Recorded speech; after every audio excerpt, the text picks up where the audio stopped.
Welcome to Friday WTF, another episode of Parenting Teens Advice Redefined for today's complex world. And this is the Friday spinoff WTF. And it can be Welcome to Friday, or it can be whatever mood you're in for this morning. I wanted to, first of all, thank everyone for the comments and the DMs and the messages about the 100th episode. It was really exciting for me and really moving, and just felt like a really great goal reached. So thank you, and it wouldn't have been there without you. So I appreciate your comments. And today I really want to talk about that book, The Four Agreements. Sorry. Oh my gosh, I'm blanking. So what you're going to know about WTF is there's no editing. It's uncut. You're just getting me on a Friday morning. So I wanted to talk about WTF. On WTF, I want to talk about Don't Take It Personally, because it is really a shift in parenting that can change everything for you. You know, when you talk about having issues with your kids or conversations with your kids, let's be honest, like it's the eye roll, they ignore your question, they're slamming the door, or, you never understand me. And the first thing you're thinking is, after all I've done, I give you everything. Why do you have to be like this? What happened to my sweet little preteen? And the spiral begins. And let me gently challenge you here about this. What if none of it has anything to do with you? What if that particular moment wasn't a rejection of you as a parent, but as a reflection of what they're really holding inside? The confusion, the hormones, and the pressure, the whole identity crisis. We know they're still trying to figure out who they are and who they're becoming, and trying to shed who they were as a kid. Your teen is in the middle of becoming someone new, and that can get very messy. But when we take it personally, we miss the whole point. We respond from our wounds, not our wisdom. So where does the book come in? Don't take it personally. I know everything feels really counterintuitive. You're the parent. They are talking to you, and they came from you. But let me tell you, your kids' sarcasm, not about you. Your kids' withdrawal, not about you. And the outburst, still not about you. It's about what they're struggling to hold inside. And the truth is, they don't have the tools to express it clearly yet. You are the safe landing, and that's a blessing and a burden. But when you take it personally, you lose your ability to show up as that grounded adult that they desperately need. When you can co-regulate with your teen. So when you are activated, they're activated. And when they're activated, you're activated. And it's almost like this ping pong effect. But when you can stay calm and curious and rooted, they feel it. And what can you do instead of reacting? Well, you can take that pause that I talk about all the time in these episodes. You can breathe, and you can just keep reminding yourself, this is not about me. I'm safe. I'm the adult. And you can calm their nervous system, because your calm nervous system tells them that you're the anchor, you're the adult in the midst of their storm. And that's where the compassion over the control really, really changes everything. This is where your power lies, not in reacting, but in responding with clarity. So don't ask, why are they doing this to me? Instead, ask, mid outburst, mid door slam, can you ask yourself, take the pause, take the breath, and what is really going on for them right now? Teenagers are like these emotional detectives in the dark. They're stumbling towards their identity. And when they lash out, it's rarely because they want to hurt you. They're hurting and you're in range. And guess what? The good news is it's because they trust you. You are the unconditional anchor, solid rock for them. They know no matter what it is they say and do, you will always love them. And yeah, they might have to recover from some actions and some conversations, but you are their solid rock. So instead of like tightening your grip, soften and This moment is not about your worth. It's an invitation to be steady. You're not there to fix it, but you're here to witness it. You're here to notice it. You're here to be, I don't know, curious about it.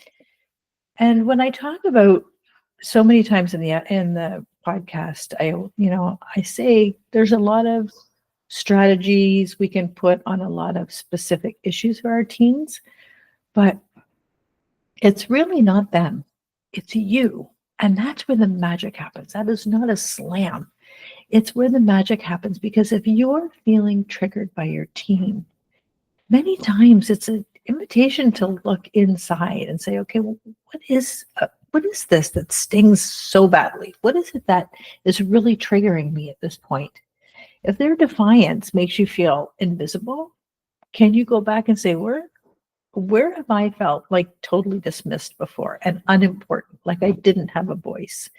If their silent treatment makes you panic or like get very resistant, what is it that you have experienced maybe way back in your childhood that is like, oh, I remember being ignored. I remember that felt being unloved. I remember that felt like I was super unimportant and I didn't have a voice in my family with my own parents.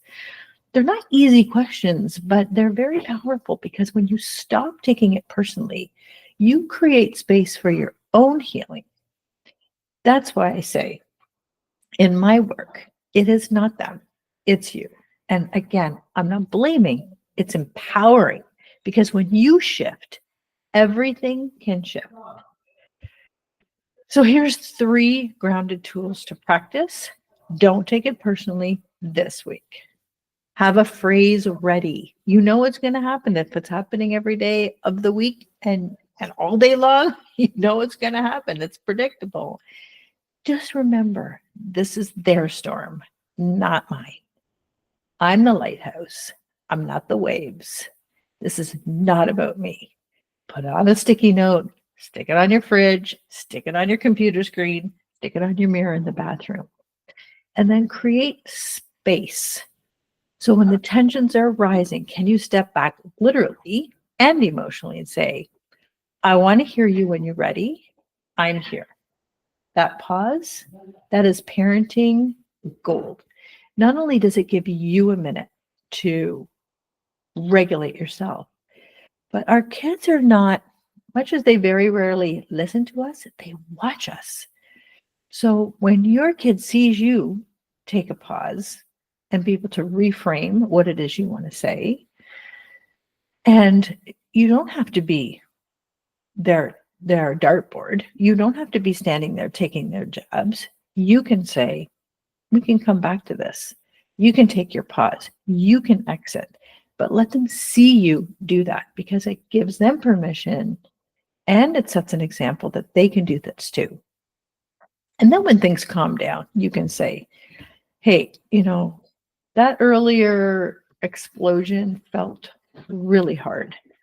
Do you want to talk about what's happening? This model kind of repairs, it builds trust, and it teaches them how to come back. It doesn't have to be a silent treatment for the rest of the day or even the rest of the hour. Parenting is not for the faint of heart. You are navigating big emotions, big transitions, and letting go of who they were while holding space for who they're becoming. So you're going to get it wrong. So will they. So did I. We all will. But when you stop taking it personally and you start leading with compassion and you give them the gift of safety, then you give yourself a little more gift of some more peace in your world. So this week, can you say, let the door slam, and then say in your head, this isn't about me. This isn't about how I parent. I can still hold space, and I can go back and check myself, ask myself those questions. Why is this triggering me? Why is this bothering me so much? And really give yourself that grace. I mean, this is the toughest time. It really is. And I hear parents so often say, oh my gosh, I just can't wait for this to be over. I can't wait for them to be old enough to figure it out or get a job. But this is the magic years. The teen years are the magic years where you are building a new foundation for a relationship for the rest of your life. When they are 25 and 30 and 40, and they're having these great, trusting conversations with you and calling you up for advice, and they're now becoming a friend and a confidant. It's magic. It really is magic. It is worth the work. So if this episode landed with you, I would love for you to share it with fellow moms and dads who are in the thick of it. If you want support walking this path, not perfectly, but powerfully, come and connect with me. I will leave everything in the show notes. And I've also created a complimentary resource for you, and it's called Say This Instead. And it's 5 scripts that get your teen to talk without feeling attacked. So you can stop guessing why. You can stop guessing what to say. You can stop guessing what the heck you're going to be in for next and walking on eggshells, the eye rolls, the whatever, the slam doors, the silence. If you're constantly overthinking your words or walking on eggshells, you're not alone. So this guide will give you 5 short scripts that break through that shutdown, open space for real talk without forcing it. I'm going to put the link to this. Again, it's complimentary. I just want you to be able to have these conversations with your kids. I'll put it in the show notes, as well as lots of other ways to work with me. Welcome again to your weekend and WTF. I am so grateful for you to be here listening to me. And I want you to just love your weekend. Take a breath, stay grounded, stay connected. Remember, it's not them, it's you, but in the most beautiful, transformational way. See you next time. This is Cheryl Pankhurst signing off. See you next Friday.